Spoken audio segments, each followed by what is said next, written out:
Bienvenue en tout cas pour ce webinaire. Alors, comme toujours là, pour la communauté talent pédagogique, je présente notre partenaire, pardon, Challenge Me, c'est notre sponsor en fait, qui en fait, voilà, participe à la communauté, on va dire, de manière pécuniaire entre guillemets, et nous permet aussi de fonctionner avec nos outils. Et donc Challenge Me, voilà, c'est une solution pour ceux qui ne connaissent pas d'évaluation par les pairs qui permet de faire de l'évaluation croisée, mais également de l'évaluation intra-groupe. Donc ça, c'est vraiment deux modalités d'évaluation par les pairs qui sont très intéressantes. Nous, on le met en place à IMTBS. Et puis voilà, il y a d'autres collègues, hein. Je vois également Dominique qui est ici, qui l'utilise aussi. Donc je vous invite, hein, si vous le souhaitez, à découvrir cette solution.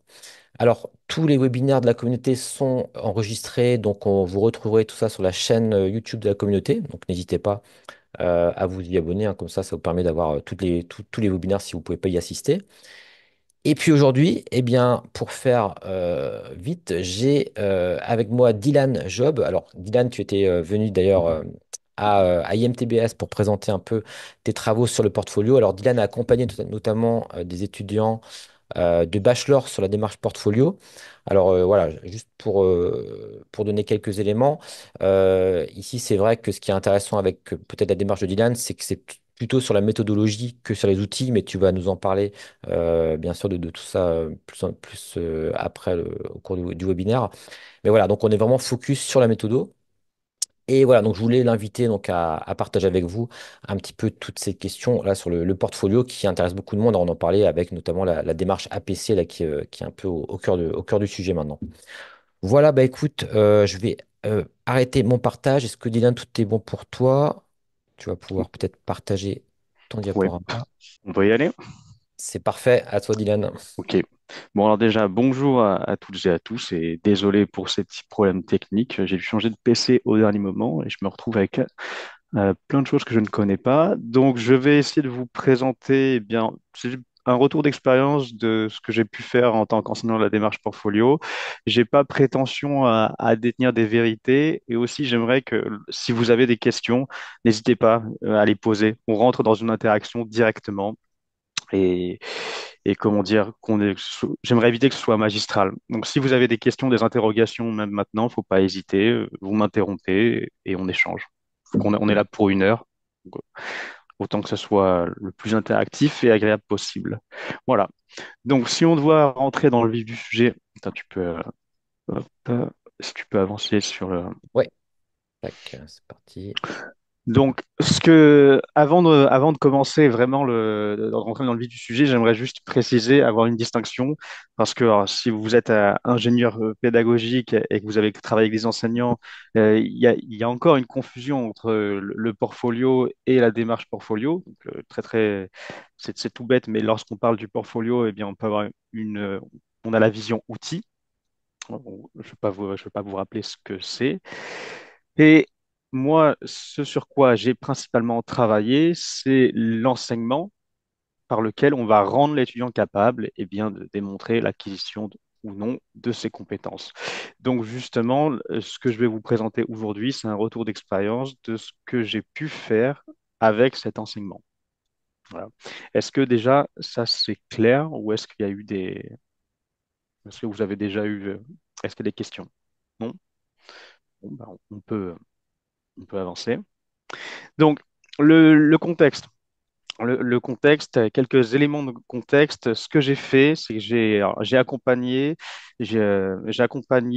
un département, le département réseau et télécommunications de l'UT de La Rochelle, pour l'année 2022-2023 et l'année 2023-2024. Donc, je les ai suivis sur quasiment 2 ans. Et j'avais but 1, but 2. Alors, à l'époque, il n'y avait pas encore les premiers buts 3. Donc ça, c'est ce que j'ai fait. Principalement, mon activité d'enseignement de la démarche portfolio, c'était dans un IUT. Je l'ai exporté dans d'autres UFR, à savoir fac de droit et fac de lettres. Et, mais je vais me contenter de parler principalement de l'IUT pour cette expérience, vu que c'est là que j'avais le gros de mes enseignements.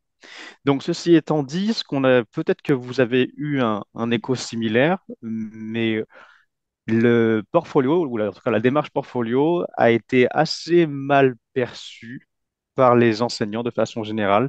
C'est-à-dire que le contexte, les enseignants avaient du mal à savoir ce que c'est, pourquoi, à quoi ça sert. Et par extension, eh bien, quand un enseignant n'est pas convaincu, ou quand une équipe pédagogique n'est pas convaincue, ça finit par comment dire, par déteindre un peu sur les étudiants. Donc, on ne sait pas ce que c'est, on ne sait pas à quoi ça sert, on ne sait pas comment l'enseigner. Et si on s'en réfère justement comment on appelle ça, au, au PP, enfin au programme national, je vous ai donné une petite citation, ça peut ça peut être extrêmement protéiforme. Euh, on ne sait pas trop à quoi ça va ressembler, des ateliers. Bref, mais quand j'avais discuté avec quelques rédacteurs du programme national Réseau Télécom, ils ne savaient pas trop quoi mettre dedans. Donc il y avait un flou aussi à ce niveau-là. Ceci étant dit, on peut avancer. Non. Comment est-ce que moi j'ai interprété les enjeux de cette matière-là? Alors, de ce que j'avais compris, et je pense que vous avez dû comprendre aussi la même chose que moi, la démarche portfolio, le portfolio est là comme étant un outil pour aider les étudiants à s'insérer professionnellement, à valoriser ce qu'ils ont fait afin de trouver un travail après leur cursus d'études.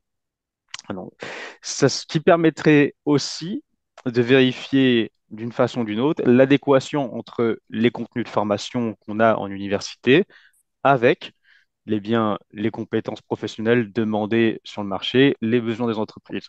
Ça serait, entre guillemets, dans un monde assez cool. Et là, j'irais même encore plus loin, c'est que le portfolio, avec une démarche, pourrait être un outil très très puissant d'orientation. Ça veut dire qu'il permettrait à l'étudiant d'être conscient de ce qu'il fait, certes, mais de connecter justement ses compétences développées à un projet professionnel, un projet de vie qui lui correspond. D'où l'intérêt d'avoir ces temps, de ce qu'on appelle des temps réflexifs pour mettre en place cette fameuse démarche réflexive. Est-ce que déjà, ça, c'est quelque chose d'assez clair ou est-ce il y a quelques questions par rapport à ça? Alors, j'imagine que si parmi vous, il y a des personnes qui travaillent dans des services d'insertion et d'orientation, eh bien, vous avez dû faire arriver à la même déduction. OK, très bien. Merci. Bon, ben, on peut avancer. Donc, si on rentre dans le vif du sujet et que qu'est-ce que je fais, qu'est-ce que j'ai demandé en fait aux étudiants et qu'est-ce que je leur fais faire? Donc, je pourrais vous montrer aussi un exemple, mais au sein de mes enseignements, je demande aux étudiants de produire ce qu'on appelle des analyses réflexives. Alors, une analyse réflexive, eh bien, c'est un raisonnement qui peut être oral ou écrit, dans lequel l'étudiant va nous démontrer l'acquisition de sa compétence. Et ça, c'est peut-être quelque chose que l'équipe pédagogique n'avait pas encore en tête. C'est-à-dire qu'en termes de champ disciplinaire, lorsqu'on parle de démarche portfolio, on va rentrer dans un domaine qui se situe au sein de la psychologie sociale. Et moi, lorsque j'ai commencé à travailler sur ces questions-là et à faire les enseignements, il a fallu en fait que je m'acculture un peu de ce domaine-là. Il a fallu que je trouve ce qu'on appelle un modèle de réflexivité sur lequel faire travailler mes étudiants. Et donc, avec le temps, je me suis familiarisé avec le modèle théorique de Yann Vacher. Et donc, lorsqu'on demande aux étudiants de produire une analyse réflexive, eh bien, moi, la forme que ça prend très souvent une note, alors pas une note de synthèse, mais pas non plus une dissertation, mais aussi un bloc de texte un bloc de texte structuré avec une certaine méthodologie dans lequel l'étudiant va nous expliquer quelle trace il a pris, à quelle compétence on peut connecter la trace, qu'est-ce qu'il a réussi, qu'est-ce qu'il n'a pas réussi, qu'est-ce qui était compliqué, comment est-ce qu'il pourrait s'améliorer. Dans les grandes lignes, c'est ça. Et donc ça, c'est très souvent un travail que je leur demandais à faire chez eux. Pourquoi? Pour que notre temps de présentiel puisse être justement dédié eh bien, au partage de ces analyses et à l'approfondissement. Parce que le rôle que je pouvais voir de l'enseignant dans ce travail-là, c'était d'accompagner les étudiants dans un périple réflexif. Et quand on dit justement faire preuve de réflexivité, c'est concrètement questionner ce que l'on fait et questionner les processus mentaux par lesquels on arrive à ces conclusions. C'est-à-dire que je réfléchis, mais idéalement, je questionne mes valeurs, mes automatismes qui m'amènent à cette réflexion. Et c'est ça qu'on appelle réflexivité. Et donc, je pense que je vous ai peut-être un peu perdu. Et donc, forcément, on peut perdre les étudiants là-dedans. Donc, en tant qu'enseignant, il faut accompagner, ce qu'on a essayé de faire, c'est d'accompagner les étudiants à cette prise de recul. C'est vraiment cette prise de recul qui en fait, qui a un côté qui est difficile à mettre en place, mais qui permet à l'étudiant justement d'arriver à démontrer si oui ou non il est compétent et idéalement dans quelle mesure cette compétence fera sens pour lui. Et donc forcément, ça nécessite d'être ce qu'on appelle d'avoir une démarche extrêmement authentique, c'est-à-dire que lorsque l'étudiant fait une analyse réflexive et la présente, il faut être honnête. C'est-à-dire il faut être honnête sur ce que l'on a fait, il faut être honnête sur ce que l'on a fait, sur ce que l'on n'a pas fait. Ce qui amène en fait au dernier point de cette présentation. Vas-y. Vas-y, Julien, merci. C'est-à-dire que lorsqu'on veut enseigner cette matière qui est assez particulière, il faut poser un cadre. Un cadre. Et ça, c'est des principes les principes qui sont là, c'est des principes que j'ai dégagés, mais je pourrais pas vous dire que ce sont des principes comment dire, véridiques. Et c'est aussi pour ça que j'aimerais qu'on échange tous ensemble. Donc, le premier principe, ce serait d'arriver à donner du sens. Pourquoi est-ce que je dis de donner du sens? Eh bien, pour tout vous dire, quand j'ai récupéré mes premières et deuxième années, ils m'ont expliqué que cet enseignement, ils n'en voyaient pas du tout l'intérêt. Donc, on avait un premier problème, c'est comment engager les étudiants dans quelque chose auquel ils ne croient pas du tout, ce qui nécessite, et bien ni plus ni moins, une phase de négociation, une phase d'échange, mettre à plat, en fait, qu'est-ce que moi, je pourrais trouver, comment est-ce que moi, je peux définir le portfolio, quel intérêt je peux y voir, comment eux, ils voient le portfolio et comment travailler ensemble, comment trouver un compromis. Et donc tout ça, si je parlais de démarches sécurisées, enfin de démarches réflexives et démarches authentiques, eh bien si on veut que les étudiants s'ouvrent, il faut un cadre. Un cadre ce qu'on appelle sécurisé, sécurisant. Et ça, j'ai repris le cadre par un chercheur sur la question, le CRE, donc confidentialité, respect, écoute et entraide pour que les étudiants se sentent le plus à l'aise possible et qu'ils puissent vraiment s'ouvrir. Et ça, c'est bien beau de le préciser, mais c'est pas toujours évident à mettre en place parce que qu'un étudiant puisse s'ouvrir à un enseignant, c'est pas le plus difficile, mais qu'il puisse s'ouvrir à un enseignant devant tous ses camarades, ça, c'est quelque chose de pas évident. Le troisième point qui me paraît important, et peut-être que c'est pas un bon point, mais c'est d'aborder cet enseignement de façon non scolaire. Alors, qu'est-ce que je veux dire par de façon non scolaire? C'est qu'est-ce que j'ai pu remarquer? Eh bien, on explique aux étudiants ce qu'est l'analyse réflexive, on leur donne une méthodologie, on leur explique pourquoi ils vont le faire. Mais et même malgré tout ça, malgré tout ça, ce que j'ai pu remarquer après quelques mois, c'est qu'un étudiant, il est pris dans une espèce de spirale, la spirale des études. Il a des échéances à donner, des échéances à respecter, plein de devoirs, plein de comptes rendus, plein de TP. Donc, il a une certaine charge mentale. Et il a aussi une vie perso à côté. Et donc, à un moment donné, les étudiants m'ont expliqué eux-mêmes, c'est que je leur demandais de faire quelque chose, sauf que bah, ils ont compris, ils n'ont pas envie de m'embêter parce que je suis sympa, donc ils vont faire le travail. Ils débranchent ils m'ont expliqué, ils m'ont expliqué texto, je débranche mon cerveau, j'applique la méthodologie et je fais ce qu'on me demande. Le problème, c'est que justement, quand on veut faire une analyse réflexive, comme si on suivait une recette de cuisine, une bête recette de cuisine, eh bien, on tombe dans l'écueil classique, c'est-à-dire on n'est plus engagé dedans et on ne fait plus les choses parce qu'on y voit un réel intérêt, mais on le fait parce qu'il faut le faire et on passe à côté de ces challenges réflexifs. C'est aussi pour ça, ce qui m'amène au dernier point, que les étudiants qui font ça parce qu'ils n'ont pas d'autre choix, lorsqu'on est en séance, en face à face pédagogique, eh bien, il faut se servir de ce qu'ils ont produit pour les reconnecter réellement à leur travail et leur poser des questions. Et, et je dirais, en fait, pour terminer, cette petite présentation, que l'enseignant, dans ces moments-là, il a une posture vraiment de très très, il fait beaucoup de maïeutique, c'est-à-dire il va essayer il va adopter une posture dans laquelle il va chercher à comprendre le fonctionnement des étudiants. Pourquoi ils ont fait ça? Comment est-ce qu'ils ont fait ça? Qu'est-ce que ça leur a apporté? Et il va essayer de pousser les étudiants le plus loin possible dans leur raisonnement. Et c'est peut-être cette posture qui peut poser problème. Quand j'en discutais avec des collègues qui enseignaient d'autres matières, c'est que la démarche réflexive, on n'apporte pas une matière au sens propre. C'est-à-dire que la matière, elle se co-construit avec les étudiants. On n'arrive pas forcément avec des savoirs théoriques à faire à faire imprégner ou intégrer aux étudiants. C'est les étudiants qui vont amener une matière et en partant de cette matière-là, l'enseignant va essayer de co-construire un process avec les étudiants pour les amener à cette espèce de réflexivité. Donc, j'ai pas envie d'aller plus loin que ça. J'aimerais qu'on rentre directement dans les échanges, parce que j'imagine qu'il va y avoir quelques questions ou tout simplement des impressions. Alors, je vous écoute. Non, effectivement, merci Diane, c'est bien sur ce sujet-là qui est essentiellement des échanges, je pense que ça va intéresser aussi les personnes. Peut-être moi pour commencer, et puis après d'autres personnes prendront la main.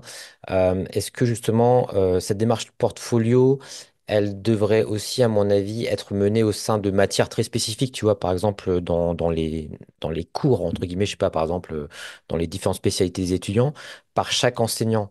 Et est-ce que, par exemple, dans ton cas, est-ce que qu'est-ce que tu leur demandais? C'était plutôt généraliste en fin de compte ou c'était associé à une matière en tant que telle? Est-ce que c'est, voilà, c'est une question. Alors, c'est très intéressant.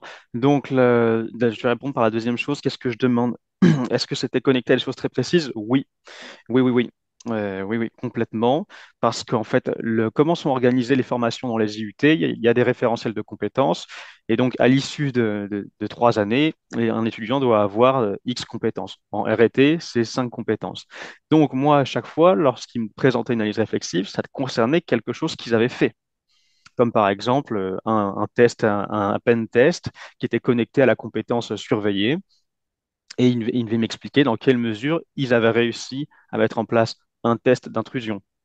Et donc, c'était toujours par rapport à des choses qu'ils voyaient en cours. Et ensuite, pour revenir à la première partie de ta question, eh bien, ce qui a changé depuis la dernière fois qu'on s'est vu, c'est que oui, j'ai mis en place des process avec les enseignants qui étaient d'accord, où on rentrait, le prof qui faisait la démarche portfolio venait en TP, venez en TP ou en TD de d'autres matières, des matières fondamentales. Et en fait, avec le prof, on mettait en place des petits temps réflexifs. Et on essayait de mettre ça en place. Donc, on n'a pas encore trouvé le process parfait, hein, mais on essayait de mettre, lorsque les étudiants étaient relativement en autonomie, on arrivait avec le prof de matière, la matière technique, là, et on lui posait quelques questions.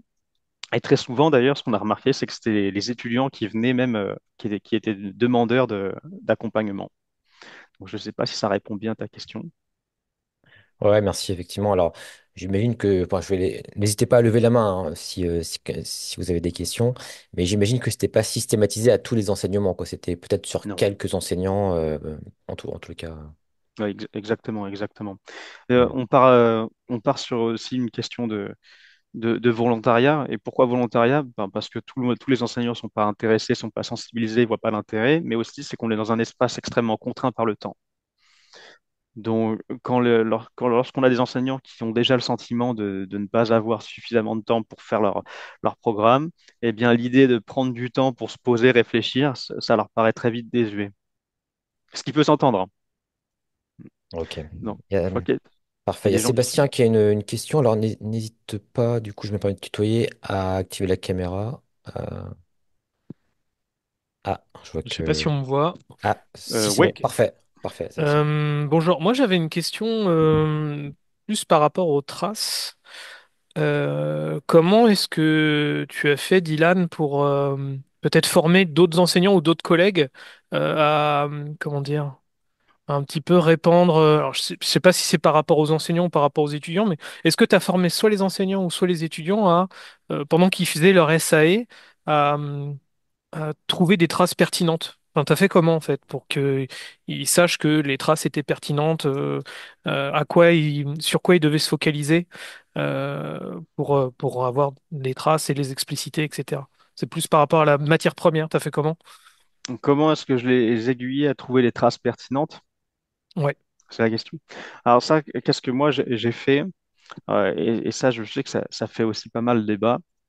Déjà, il y a eu une phase de concertation avec les enseignants parce que quelque part, moi, à titre personnel, je ne suis pas compétent pour dire que telle trace, par exemple, que prendre en photo un oscilloscope est une trace pertinente pour mesurer un test d'impédance.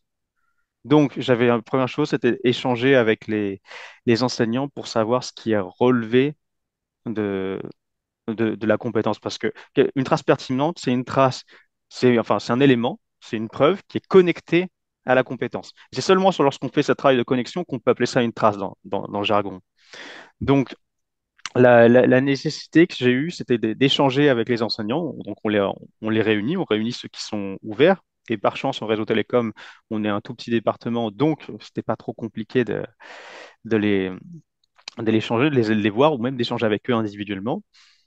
Et très vite, en fait, comme les SAE, entre guillemets, les SAE, elles défilent et que les étudiants vont nous présenter plus ou moins la même chose, eh bien, les enseignants ont pu me dire individuellement, oui, bah ça, en fait, si tu as pris juste l'oscilloscope en photo sans t'expliquer, en fait, un petit raisonnement pour comment il a fait son test d'impédance, c'est pas une trace.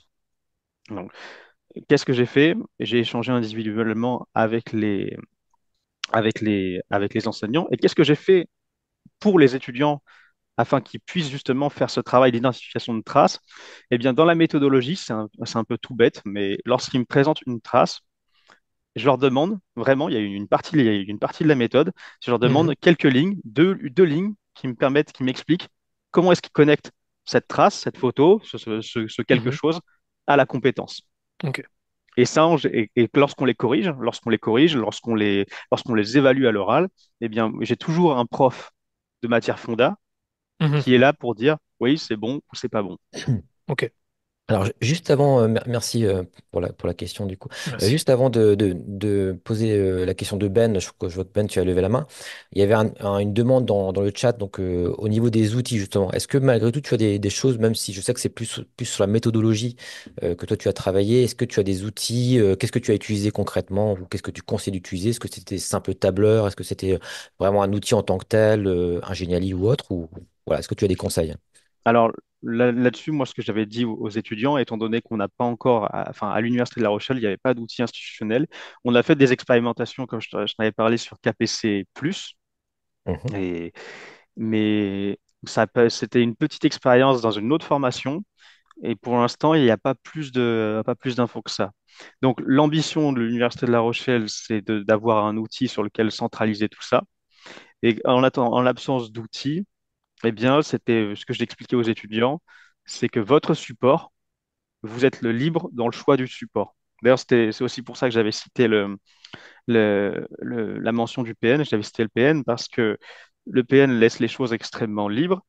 C'est à chaque étudiant de trouver la forme adaptée à son portfolio ou à son analyse réflexive. Et c'est même ce que je leur disais, c'est-à-dire que quand ils me demandaient, mais est-ce que vous auriez des conseils pour, euh, pour qu'on ait un support de présentation adapté?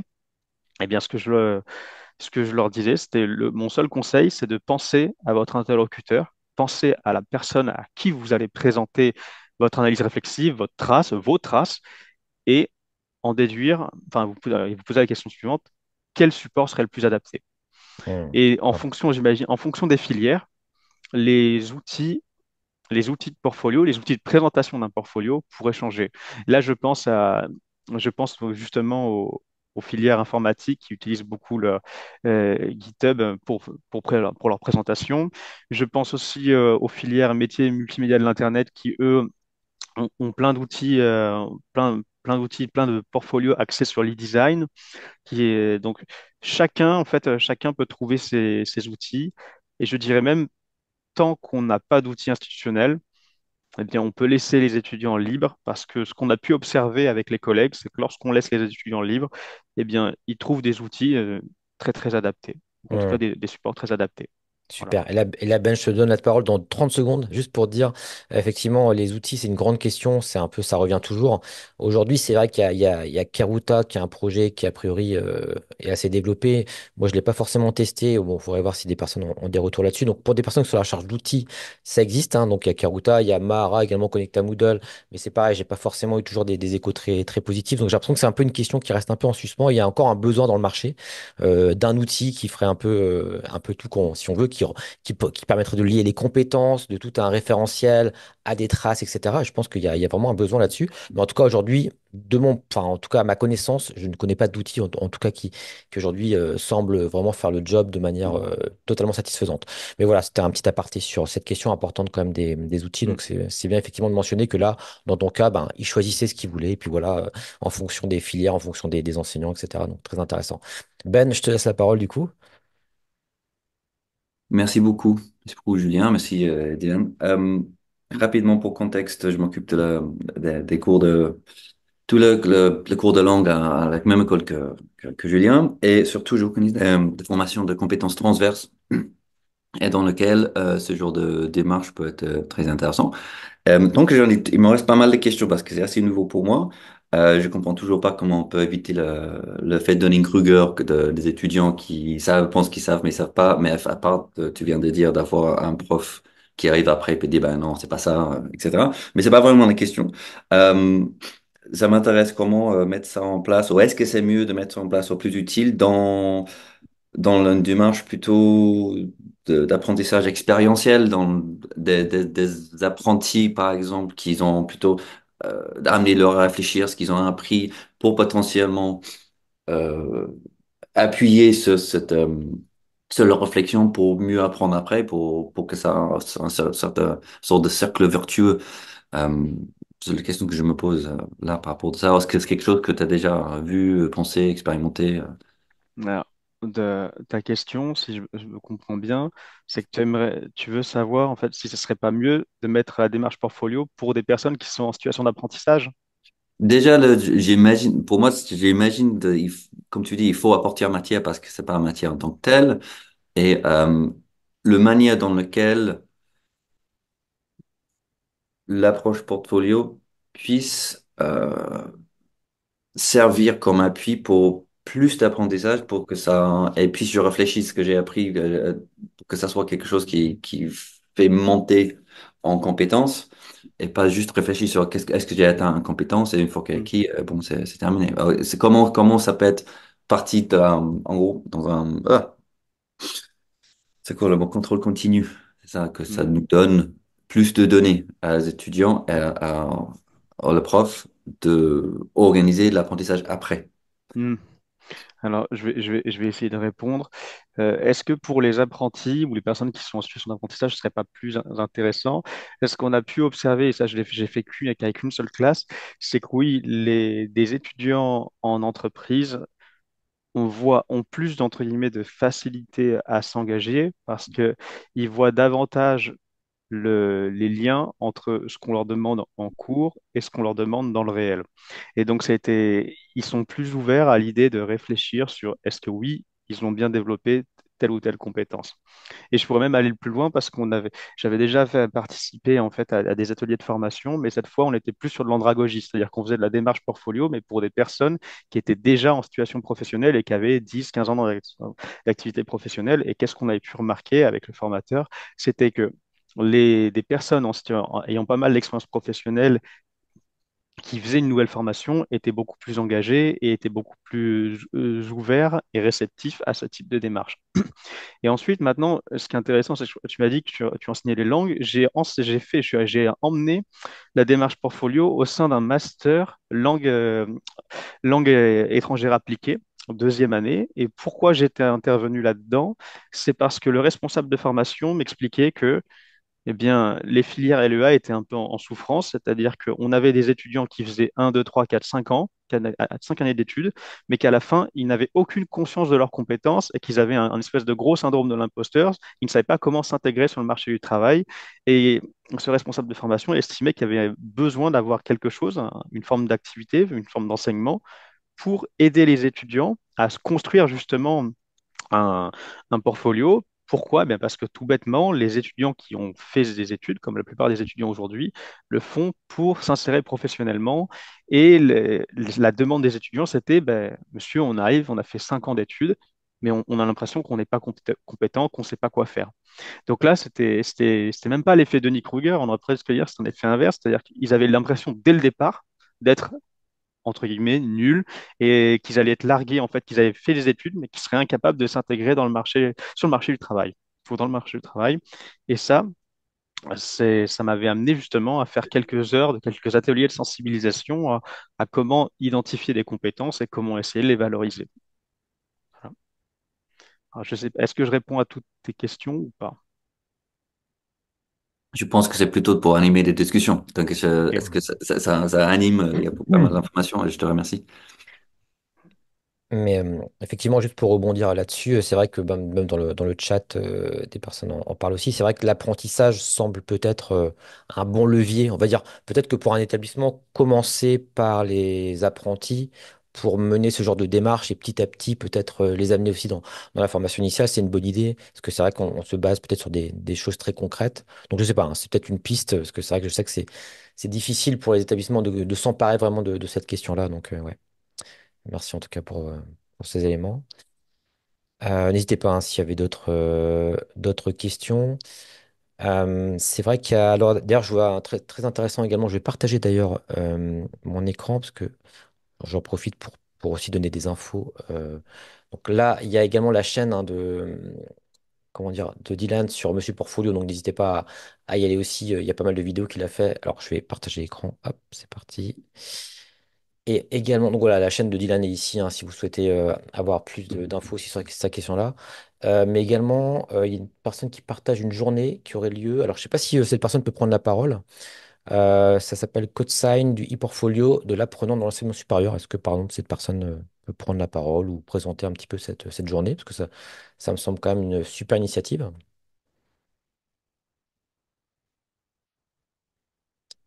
Peut-être qu'il n'y a pas la personne peut-être pas encore connectée. Donc voilà, n'hésitez pas en tout cas, c'est sur le portfolio a priori. Et c'est un événement, voilà, on peut s'y inscrire gratuitement, hein, donc voilà, donc ça c'est comme quoi cette question est vraiment au centre des débats. Et également dans le chat, je voyais des personnes qui mentionnaient effectivement des initiatives comme typiquement Open Badge, donc la notion de badge pour valider, pour certifier de compétences, qui à mon avis peut être aussi en lien avec les portfolios. Je pense que ça peut être un élément également intéressant. Alors je sais pas Dylan si c'est des choses que tu as déjà expérimentées. Et enfin, moi, de mon point de vue également, peut-être, c'est tout bête, hein, mais le fait de nourrir son identité numérique avec notamment LinkedIn, des choses comme ça, je pense que ça participe aussi de cette démarche, même si là, c'est peut-être plus pragmatique, pour l'employabilité, entre guillemets. Si, ben, pour te répondre, il y a avec un prof de cybersécurité en- à La Rochelle. On a un projet d'Open Badge qui a été lancé. Il veut en fait, et là, il veut créer ses propres badges et en fait les répandre dans toute la communauté RT pour en faire ni plus ni moins des objets attestant de développement de compétences, mais propres vraiment aux matières cybersécurité. Voilà. Ok. Mais je crois qu'il y a dans le chat, il y a la personne qui peut prendre la Oui, parole, donc on peut. bonjour, vous Ah, super. m'entendez? Parfait. Merci, Rita. Donc, c'est l'Université de Toulon, donc Rita Borgito, je suis ingénieure pédagogique, donc je Mhm. suis la co-organisatrice de cet événement-là à Toulon. Donc, on accueille avec plaisir 70 participants, on espère. Donc, les inscriptions sont ouvertes aujourd'hui. L'objectif, c'est de construire en fait un outil, un futur outil qui va mettre après mis à disposition de toute la communauté d'enseignement supérieur, voilà, pour outiller l'approche par compétences. D'accord. Donc, et c'est basé sur donc c'est KPC+, peut-être certains ont entendu parler. Donc, ce n'est pas l'outil finalisé pour l'instant. Il y a une version démo qui existe. Donc, ça va se baser sur ancienne Karuta. Donc, mais voilà, mais il y a Ok. beaucoup, beaucoup de travail qui est fait pour améliorer l'outil, pour développer tout ce qui est interopérabilité, pour toute la partie aussi de la prise en main pour que ce soit le plus fluide possible à la fois pour les utilisateurs comme étudiants et les enseignants. Donc voilà, on a même un de nos développeurs qui travaille sur le projet qui a rejoint l'équipe à venir. Donc pour développer cet outil-là. Donc bienvenue à Toulon, si ça vous tente un peu de soleil, donc espérons-le. Ok. Oui, c'est pas garanti hein, dans le sud, hein. J'ai appris que c'était pas forcément une garantie, mais en tout cas, on peut l'espérer. Ouais. Non, merci en tout cas pour cette info. Donc, en fait, c'est l'ancien Karuta. Karuta n'existe plus aujourd'hui, c'est ça peut-être? Hein. J'ai Non, peut-être pas suivi. ça existe, mais en fait, c'est que c'était pas non plus quelque chose de très très fluide et très ergonomique. Donc, ce qui était décidé, c'est de tout simplement se saisir de quelque chose d'existant pour développer voilà quelque chose de mieux. D'ailleurs, on n'appelle pas, il faut surtout pas dire quelque part Karuta, ça s'appelle maintenant KPC+. Et Ah, ok. KPC+, c'est une version démo qui continue à évoluer pour le proposer en fait à toute la communauté. En D'accord. fait, à chaque fois, à chaque mise à jour, ça s'alimente avec de nouveaux modules, comme par exemple là, le nouveau module, c'est le projet de vie d'étudiant. Euh, Ok. Très bien. on n'est pas encore très, très avancé dans les tests à l'Université de Toulon, donc on vient d'installer cet outil KPC+, donc on va essayer de tester ça chez nous. Mais c'est vrai que je pense que c'est une vraie question, cette question d'avoir un outil ou pas institutionnel. Je prends l'exemple, je me souviens, il y avait des étudiants, je crois, qui avaient créé un compte sur un portfolio européen, je crois. Je me demande si c'est pas Marine, d'ailleurs, c'est pas toi qui m'avais dit ça. Et en gros, tous les étudiants avaient mis leurs expériences, donc ils avaient pris du temps pour compléter ce portfolio. Et finalement, il se trouve que ça a été abandonné en cours de route. Donc du coup, bah, en fait, tout ce qu'ils avaient fait a été perdu. Alors c'est vrai que se pose la question de se demander si c'est pas plus pertinent parfois d'avoir son propre portfolio, enfin ses propres traces à soi. Enfin, en tout cas, je pense qu'en tant qu'étudiant, d'avoir peut-être des doubles, j'en sais rien. Mais c'est vrai que la question de la pérennité est très importante pour cette question de portfolio, parce que si après on souhaite pour, je sais pas, pour des employeurs, leur envoyer nos traces, même que ce soit pas forcément lié uniquement à la formation, bah, si les outils ne sont pas pérennes, il y a un souci, quoi. Et ça, c'est des vraies questions, effectivement, à se poser. Mais bon, de mon point de vue, quand même, il y a une demande, en tout cas, d'outillage, ça c'est sûr. Mais j'avoue que j'ai toujours un petit peu peur, personnellement, sur les outils. Bon, s'il y a des moyens, des budgets derrière qui sont alloués, parce que je suis complètement pour l'open source. Enfin, après, c'est des avis très, très personnels, hein, ça, il y a pas de souci là-dessus. Mais c'est vrai que parfois les projets, malheureusement, euh, n'ont pas souvent les budgets associés et il faut trouver il faut que ça perdure dans le temps, en fait. C'est ça un peu la grande question et j'imagine que c'est un enjeu aussi pour le projet que vous allez mener, Rita, j'imagine. Donc là, c'est en fait c'est le programme à venir qui regroupe quand même, c'est tout un consortium, il y a beaucoup de partenaires, donc qui D'accord. regroupe tout ça, bien évidemment. Moi, je ne peux pas être garante de la pérennité de l'outil, c'est C'est sûr, enregistré, donc mais voilà, il y aura les traces, comme quoi tu es garant. Donc, c'est bon. Ouais. ouais, voilà. Et donc, mais bon, après, je pense que là, c'était quand même un très gros projet qui est là. Et je crois que l'outil, il est fait pour être libre, en fait. On va avoir, mais il faut Hmm. avoir les moyens après pouvoir personnifier des choses et tout aussi. Donc, c'est ça aussi. Le plus on va rajouter des spécificités dans un outil, le plus c'est difficile au niveau des mises à jour après. Donc, en fait, il faut Tout à fait. pouvoir toujours avoir aussi il y a à la fois l'outil, la pérennité d'outils, mais aussi les ressources internes qui vont pouvoir suivre tout ça. Et ça aussi, nous, l'Université de Toulon, c'est une petite université, on a ce Hmm. problème-là. Tout à fait. Merci beaucoup. Alors, Ben, juste avant de te donner la parole, je donne la parole à Dominique, parce que je vois que tu as levé la main, Dominique. Ouais. Oui, merci. Du coup, je veux rebondir à ce qui aussi émerge dans le chat. C'est par rapport à l'évaluation, parce qu'effectivement, c'est intéressant en fait de voir l'étudiant qui évolue et qui acquiert des compétences, mais nous, derrière, il y a aussi la question d'évaluation. Et nous, à l'Université de Montpellier, nous, on a un peu tout. On est sur Karuta, on a Mara, il y a des composantes qui essayent aussi le PEC. Mais je pense que c'est vraiment une grande difficulté d'évaluer parce que si jamais on a 80 étudiants, hier on avait avec Léa qui est dans la discussion aussi un mini-séminaire où c'est une question qui a émergé parce que déjà valider ou faire un retour sur 80 portfolio ou portfolio, c'est Hmm. compliqué. Nous, on a des composantes, ben, comme vous, hein, où d'un seul coup, il y a énormément d'étudiants. Donc, l'idée, c'est quand même d'accompagner l'étudiant.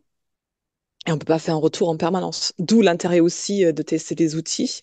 Mais oui, toutes ces questions-là, donc l'évaluation, je pense que c'est quelque chose qui va être pris en compte. Et on teste aussi, je le vois les open batch aussi. Ah, donc vous testez un petit peu tout, très, très Ah dynamique, oui, comme oui, on nous peut le on est dire. sur oui. Bah, Impressionnant. dans l'approche par compétences, ben, du coup on met tout. Et évidemment, on est aussi avec Challenge Me parce que je pense que là aussi il y a des choses à éventuellement à réfléchir. Donc oui, Ouais, oui, on est un effectivement. peu sur tous les outils. Et peut-être Super. pour compléter ce qui était dit par rapport à Karuta, de toute façon, KPC+, n'importe. Pour l'instant, de toute façon, c'est jusqu'en 2030. Donc on sait que... Et c'est quand même un projet qui, normalement, devait durer. Bon, on n'a pas la garantie, hein, comme disait Rita, hein, mais Hmm. il y a quand même D'accord. beaucoup d'universités qui sont impliquées. Ouais, ok, c'est plutôt optimiste entre guillemets pour KPC aujourd'hui. Ok, super. Alors Ben, du coup, je vais te laisser la parole, puis après on laissera la parole à Valentin. Merci. Je, je, je reformule une question qui a été posée plus tôt dans le chat. Je pense que ça n'a pas encore été prévu, mais c'est aussi pas encore été répondu. Euh, et aussi, j'ajoute ma question là-dedans. C'est Caroline qui a dit quelles sont les étapes de la démarche réflexive auprès des étudiants. Et surtout, ma question qui embrique là-dedans, c'est cette partie de confidentialité, respect et entraide. Et effectivement, sans avoir un cadre qui permet à l'étudiant de s'exprimer, de parler peut-être devant le prof et devant ses camarades, ou que devant ses camarades. Est-ce que vous, tout le monde, vous avez des conseils, des choses à faire, ou surtout à ne pas faire pour favoriser cette cadre sécurisant, avec confidentialité, respect et entraide? Bah, Dylan, peut-être c'est ce que tu disais, effectivement. Je peux aller quelque chose qui m'a aidé en tout cas de ce que les étudiants m'ont dit, c'est de ne pas partir du principe que cette matière est utile et fondamentale.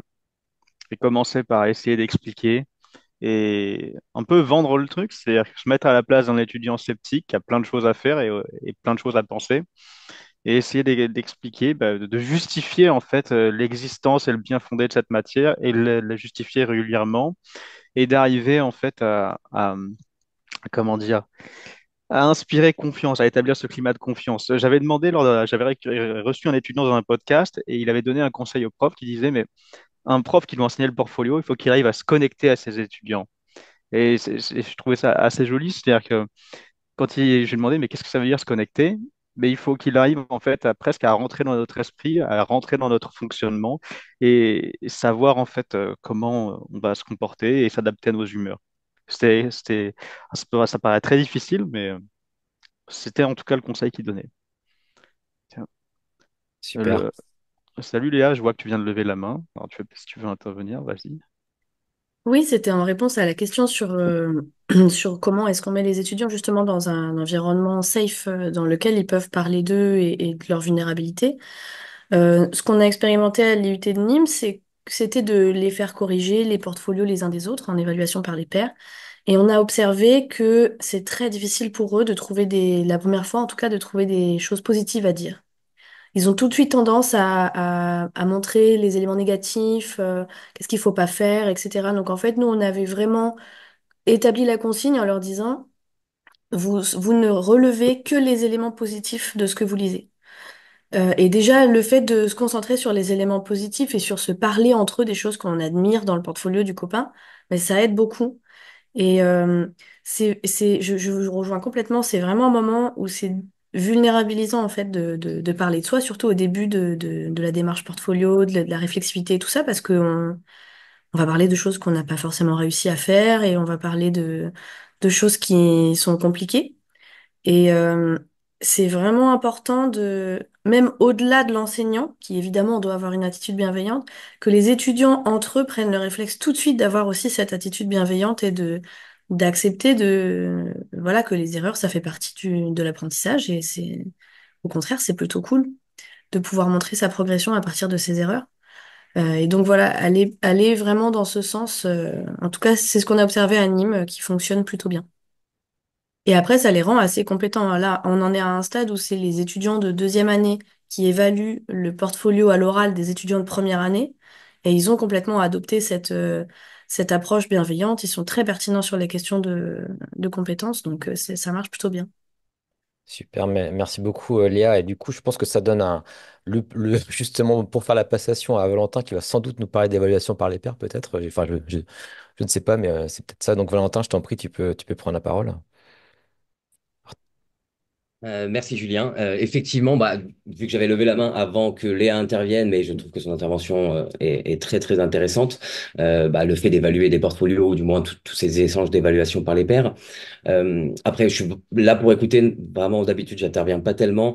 C'est juste pour vous donner une vision que nous on a, parce que ce qu'on vous souhaiterait, c'est pouvoir accompagner l'évaluation de compétences, non pas uniquement par l'évaluation par les pairs. On parle plutôt d'évaluation 360 degrés, donc venir évaluer par différents intervenants sous différents angles. Et ce qu'on veut mettre en place pour cette année, ce serait un suivi de critères, c'est-à-dire qu'on a créé une collection de critères qui correspond à une compétence. Ces critères sont utilisés dans des activités dans lesquelles les étudiants sont inscrits. Ils sont donc évalués sur ces critères. Et ce qu'on souhaite mettre en place, et ce qu'on est en train de mettre en place, c'est que chacun de ces critères soit enregistré sur le profil de l'étudiant et qu'il soit suivi tout au long de la scolarité. C'est-à-dire que à chaque fois qu'un étudiant est évalué sur une compétence, l'évaluation qu'il reçoit, elle est enregistrée et elle est suivie sur cette compétence en particulier avec, on est encore en train d'y réfléchir, mais peut-être un système de barre d'expérience pour gamifier un petit peu et avec à la fin une obtention de badge avec les évaluations constantes et régulières tout au long de la scolarité. Voilà, donc c'était vraiment sur la partie outils, on essaye d'apporter des solutions parce qu'on sait que c'est une démarche qui est complexe. On va pas du tout venir sur la partie portfolio, mais vraiment plutôt sur évaluer et suivre une compétence. Et là, dans Voilà. ce cas-là, tu parles pas forcément que d'évaluation par les pairs, j'imagine aussi l'enseignant peut lui-même évaluer. Et je rebondis hein, sur un message dans le chat d'une personne qui effectivement se dit que l'évaluation par les pairs, c'est pas toujours. Alors, bah, si, remarque, non, c'est peut-être pas ça. Mais là, c'était vraiment évaluation à la fois par les pairs, pourquoi pas, mais aussi les enseignants qui peuvent aussi voilà, évaluer la compétence, valider, etc. C'est un peu ça l'idée. Exactement, c'est-à-dire que nous, avec l'outil, on peut très bien faire une évaluation par les pairs, puis une évaluation de l'enseignant, et ensuite une évaluation des fois, par exemple, du maître de stage. Donc, on va avoir trois axes d'évaluation différents sur une même compétence dans une même activité. Donc, c'est très simple à mettre en place en plus. Super, ok. On précise hein, que c'est Challenge Me du coup que j'ai présenté en début de webinaire, justement, cet outil-là, effectivement. Ok, merci beaucoup. Alors, n'hésitez pas s'il y avait d'autres petits points. Alors, on a encore 5 petites minutes. J'ai Hein. une question justement pour Ouais. rebondir à ce que vient de dire Valentin. C'est le process que tu as mis en place là, c'est cette année ou il y a déjà eu une année d'expérience pour être sûr? On n'a pas encore une année d'expérience. Là, cette année, à la rentrée, on vient de sortir les collections de critères, donc qui permettent justement d'avoir un suivi. Maintenant, c'est simplement pour faciliter aujourd'hui l'évaluation, enfin la mise en place, pardon, d'activités d'évaluation. Toutefois, maintenant que les critères ont été mappés, bon, je vais pas rentrer dans les détails techniques, mais on peut avoir un suivi de l'étudiant sur ces critères-là, ce qui n'était pas le cas avant. Donc cette année, on va encore prendre des informations et continuer à voir comment on peut les organiser et créer une interface à partir de là. Et pour l'année prochaine, on a prévu de pouvoir avoir ce tableau de bord de l'étudiant avec chacune des compétences qui ont été définies au préalable par l'école et créées par l'école et avoir son suivi de barre d'expérience, entre guillemets, ou quelque chose du genre, et qui pourra consulter tout au long de l'année pour savoir sur quels critères il doit s'améliorer ou sur quelles compétences il doit travailler. Ok. Comment vous avez établi les critères? Alors, les critères, on les établit par établissement, c'est-à-dire que c'est en collaboration avec l'établissement. Une fois que eux ont défini leurs critères, c'est le cas de certains établissements comme Centrale, par exemple, qui font ça depuis plusieurs années. C'est très simplifié chez Centrale puisque c'est cinq grands axes. Mais voilà, les critères qu'on va créer pour les compétences correspondent à l'établissement puisqu'il n'y a pas encore comment dire, de référentiel de compétences clairement défini. D'accord. Très bien. Parfait. Bah écoute, c'est vrai que dans la logique, effectivement, il faudrait partir du référentiel de compétences de l'établissement et l'associer ensuite à des critères. Enfin, c'est ce qui me semble logique, mais c'est vrai que tous les établissements ne sont pas encore forcément passer sur cette logique de compétences, même si ça va être le cas très bientôt. Puis c'est même une obligation maintenant, hein, je dirais, de le faire. Et après, ensuite, voilà, l'idée, ce serait de faire matcher les deux. Donc, c'est un peu ça la logique, hein, telle que tu l'exprimes, Valentin. Merci en tout cas pour ce retour.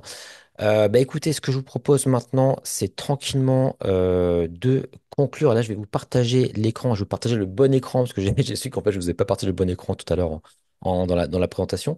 Et j'en profite, hein, pour donner également cette source là qui était notée dans le chat également. Accompagnement à la démarche portfolio. Donc, peut-être que, de toute façon, on vous enverra un petit résumé là, de tout ce qui s'est dit suite à ce webinaire, parce qu'il y a eu beaucoup d'échanges, beaucoup de ressources de partager, ce qui est très bien, c'est ce qui est intéressant dans cette communauté aussi. Donc voilà, donc c'est un petit guide. Alors voilà, je sais pas exactement personnellement ce qu'il vaut, mais en tout cas, bon, Je vais vous en merci parler pour si la vous voulez, personne. j'ai Ah bah, piloté je le veux bien. projet. Super, parfait. Donc, Super. c'est un groupe de travail interuniversitaire Montpellier, Toulousain, Toulouse 3 qui a travaillé Ouais. pendant 2 ans. On était un groupe de 9 personnes qui a travaillé pendant 2 ans sur la création de ressources à l'intention des enseignants et des étudiants sur la démarche portfolio, justement parce qu'avec la réforme du BUT, on s'est rendu compte qu'il y avait très peu de ressources sur le portfolio, que les enseignants étaient très peu accompagnés. Donc, on a mis en place ce guide et ces ressources qui sont en fait issues d'une quinzaine d'entretiens qu'on a eu avec des enseignants de 8 UT différents qui ont mis en place l'accompagnement à la démarche portfolio auprès de leurs étudiants. Donc, en fait, il y a 1 an d'entretien qui a permis d'identifier les ressources nécessaires, de repérer les difficultés et d'essayer de proposer les ressources en fonction des besoins les plus prégnants. Et on Super. a aussi, du coup, interviewé des étudiants. Vous verrez des exemples de présentations orales de portfolio et des interviews d'étudiants qui donnent leur avis sur ce qu'ils ont vécu un peu pendant cette première année de portfolio. Voilà, le guide a été relu et amendé par le LabSet qui accompagne la mise en place de l'APC au niveau des IUT. D'accord, ok. Très intéressant. En tout cas, je vais le consulter avec intérêt. Donc, avec ça, plus peut-être la chaîne de Dylan aussi, qui sera un très bon complément. Bon, tout ça, on vous mettra de toute façon les sources. Donc, voilà, ça vous permettra de monter en compétences. Je rappelle, on a parlé des open badges. C'est vrai que ça peut être des solutions intéressantes aussi. Voilà, enfin, ça peut être des compléments.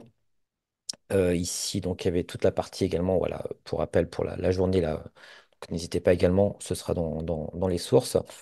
Et puis, bon, on va conclure tranquillement. Là, je vous montre, puisque je vous montre mon bon écran maintenant, sur effectivement notre sponsor, donc Challenge Me, hein. Donc, Valentin a intervenu d'ailleurs, hein, c'est pas forcément prévu, hein, mais voilà, l'idée, c'est que je vous présente également cet outil qui, moi, me satisfait entre guillemets pour mes besoins que j'ai pour l'évaluation par les pairs.